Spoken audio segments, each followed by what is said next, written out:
he went then and communicated the gospel because he'd been converted on the road to Emmaus, as we know. He was killing torturing Christians anyway, throwing them into prison. He consented to the death, of Stephen. He was the person who held the clothes of Stephen. But he says he blasphemed God. We read in Timothy. But that he blasphemed God ignorantly in unbelief. Therefore God had mercy on him. Some people say that unbelief is the worst sin in all the world. No, it's not. Blasphemy against the Holy Ghost is the worst sin in the whole world, because it cannot be forgiven in this life or the next. The people who saw Jesus doing these miracles and raising people from the dead, they said he did it by the power of Satan. There's no converting them, because they committed blasphemy against the Holy Ghost. How could they commit this blasphemy against the Holy Ghost? How could they be so convinced that they could see this is the work of God doing good and raising the dead and doing these wonderful things? And he said he did it by the power of the devil. This is a terrible thing. You have to believe on Jesus and be saved. We have to believe the message which Jesus gives, because it's got the power of God behind it.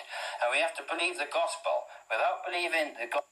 The reason why Jesus, just at the end there, says, don't let anybody know that I am the Christ at this moment in time, is it wasn't his time to die. Jesus wasn't meant to be stoned with stones.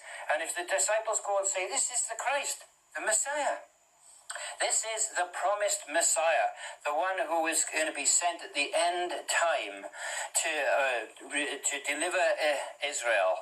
And they were just getting crowns to put on Jesus. They were trying to make him, in John chapter 6, they were trying to make Jesus king at that point. But Jesus was coming into this world not to be a king to rule and to deliver from the Romans. He was coming into the world to save sinners, and he was to die on the cross for all the world, so that they would get brought back to God from their sins.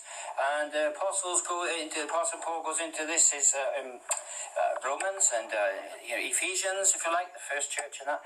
And he says about the Jews and the Greeks were like two different. You were aliens from the commonwealth of Israel. He says you were away from the covenants of God, from the Ten Commandments. You didn't have the Ten Commandments. You didn't have the law and the prophets.